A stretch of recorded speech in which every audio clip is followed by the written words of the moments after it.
భారతదేశం నా మాతృభూమి, దాన్ని కాపాడుటే మా ధ్యేయం. ఇదేం స్కూల్ కాదుగా, ఇప్పుడెందుకీ ప్రేయర్ అనుకుంటున్నారా? ఇది మన ప్రతిజ్ఞ కాదు, బాలీవుడ్ హీరోలది.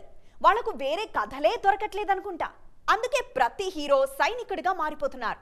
తాజాగా మరో సినిమా అదే జానర్లో వచ్చేస్తోంది. అసలు బాలీవుడ్ ఈ మత్తులోంచి బయటపడదా? మరో జానర్ ఏదీ లేనట్లు బాలీవుడ్లో ప్రతి హీరో దేశాన్ని కాపాడే బాధ్యత తీసుకుంటున్నారు. మాట్లాడితే స్పై యూనివర్స్ అంటున్నారు. తాజాగా బడే మియా చోటే మియా ట్రైలర్ విడుదలైంది. ఇది కూడా దేశాన్ని కాపాడే ఇద్దరు సైనికుల కథే.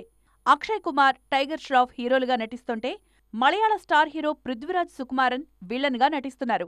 భారతదేశానికి సంబంధించిన పవర్ఫుల్ ఆయుధాన్ని పృథ్వీరాజ్ దొంగిలిస్తారు.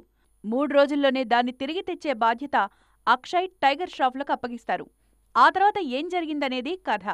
టైగర్ జిందా హై ఫేమ్ అలీ అబ్బాస్ జాఫర్ దీనికి దర్శకుడు.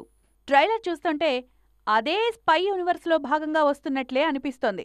ఈ మధ్య స్టార్ హీరోలంతా స్పై కథల వైపు అడుగులేస్తున్నారు. వార్, పఠాన్, టైగర్ 3, ఫైటర్, జవాన్, ఇప్పుడు బడే మియా చోటే మియా, రేపు రాబోయే వార్ 2 ఇవన్నీ కూడా స్పై యూనివర్స్ కథలే. తెలుగులోనూ ఏజెంట్, గూఢచారి, స్పైడర్, డెవిల్ లాంటి సినిమాలు కూడా ఈ కాన్సెప్ట్లో వచ్చినవే. మొత్తానికి హిట్టు, ఫ్లాపులతో పని లేకుండా హీరోలంతా స్పైగా మారిపోతున్నారిప్పుడు.